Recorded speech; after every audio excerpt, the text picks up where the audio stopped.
Welcome back to my YouTube channel. Thank you for liking, subscribing, and commenting. Thank you. Today I'll be doing something nice. I know you will enjoy this because I will be enjoying it. I'll be baking potato pudding. So guys, I'm gonna give you the detail of what I include in my dry ingredients here. I grated 4 pounds of potato. That is a Jamaican potato. It looks like the Jamaican potato. I'll be showing a picture in my video. And I buy 2 pounds of cocoa and I grated 1.5 pounds and add it. I add my 1 cup of flour here, guys, and I add 1 teaspoon of browning along with half teaspoon of cinnamon powder. I add some vanilla, about 2 to 3 teaspoons of vanilla, and I'll be adding 1.5 cup of brown sugar mixed with white sugar. So I'll be incorporating all my dried ingredients together, guys. Look at it. Yes, see the potato at the bottom.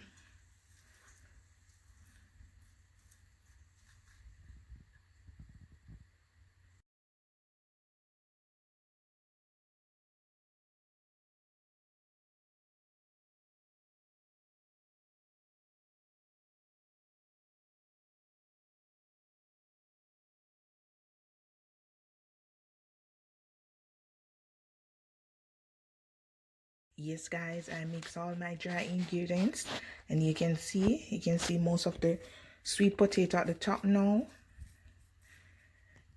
So I use my cinnamon dust powder, I grated half of nutmeg. So here's my nutmeg with 1 teaspoon of salt that I'll be adding. So I grated it using my small grater. And I'll be using some raisin, guys. I add 1 teaspoon of lemon extract. I use some browning, which is the Grace caramel browning, 1 teaspoon to my ingredients. And also, guys, this is optional, okay? So I'll be adding my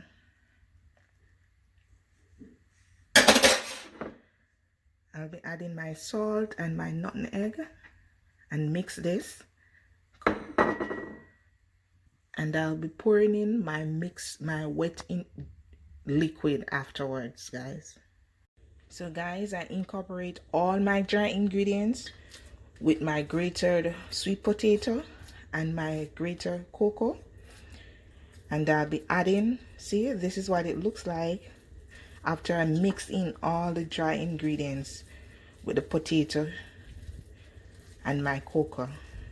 Look at it, guys. It smells so good. This smells so good. I'll be now adding my coconut milk. So guys, I buy 3 dry coconut, blend it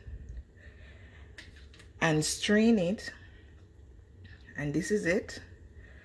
So I'll be using 5 cups of coconut milk.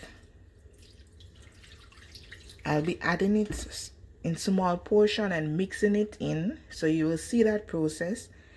I won't be able to show you mixing it in, but you understand and do it that way. So I'll be combining it and add all of it little by little.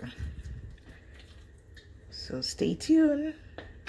Adding my coconut milk now.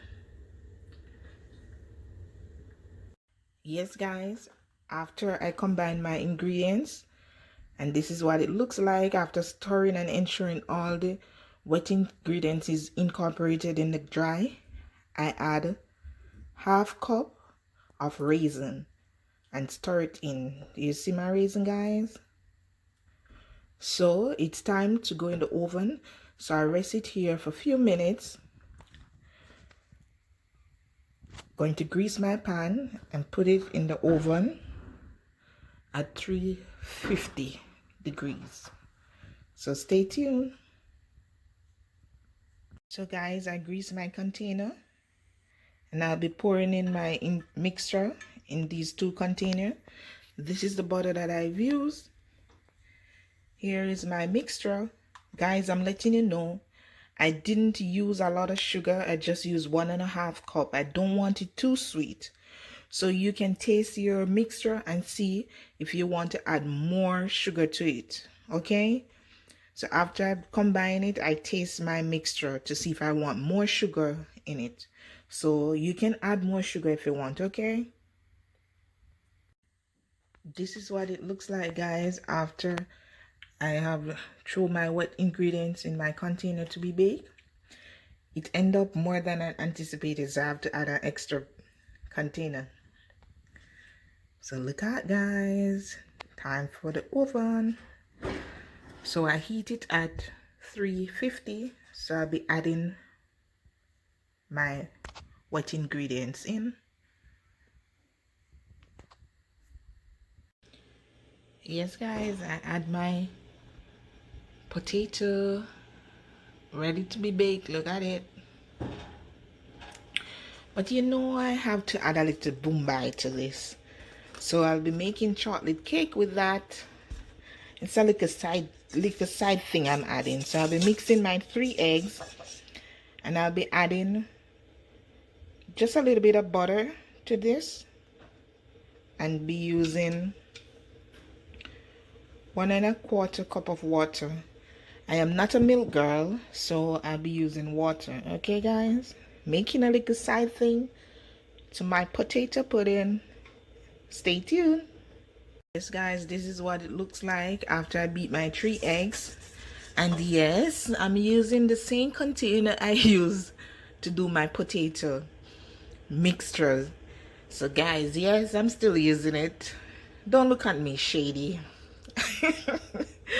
Alright, I'll be adding my dry ingredients to my egg and add my water, which is 1.25 cup of water. Okay, so guys, here's my dry ingredients I add to my egg and my butter.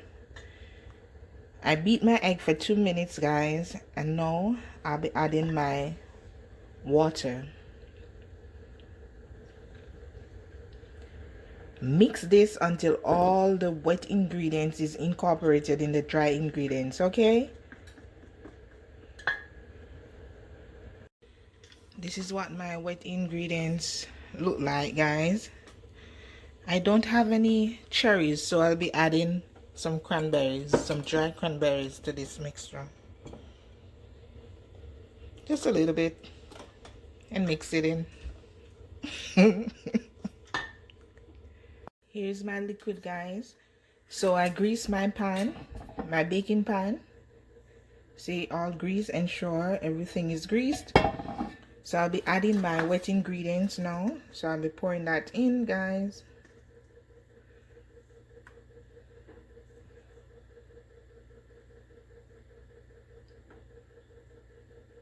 Oops. What I didn't tell you about the potato pudding, after you're done adding it to your container, you should shake it, let it settle, and all the air particles remove. Okay, so I'll be baking this for 25 to 30 minutes.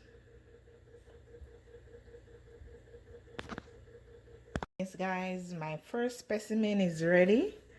So because the container is thick and it's very tall, I had to bake this for 45 minutes, guys. So I'm testing it. See, clean, not bad, very clean. So I'll be leaving this to cool. So let me check on my potato pudding, how it's coming along. This is after 1 hour. Yep, it normally takes up to 2 hours to be done and ready. So let me check back in after 2 hours, see what is happening.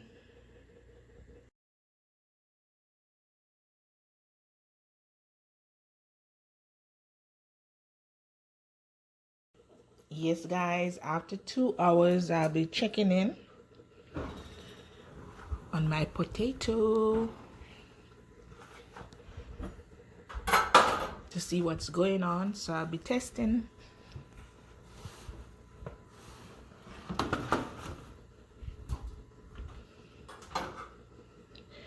I'll be using a knife to test, so I stick it in the... It's not well cleaned, so this need a little bit more minutes. So I'm gonna replace this one.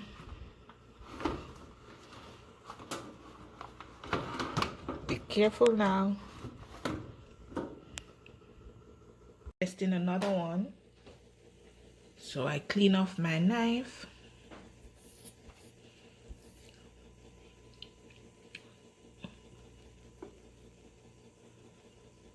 Just need about half an hour more. I'll be leaving it for half an hour more. Yes, guys, this is a finished product. This is my potato pudding. I allow this to stay for 2 hours and 15 minutes. Reason being, it could come out at 2, but I just allow it at 50 more minutes. So guys, it depends on the cake tin that you're using and how thick you're doing it will determine how long it will bake for. But after 1.5 hours to 2 hours, you have to check it with a knife, and that help determine how much more minutes it need. Thank you for liking. Remember to like, subscribe.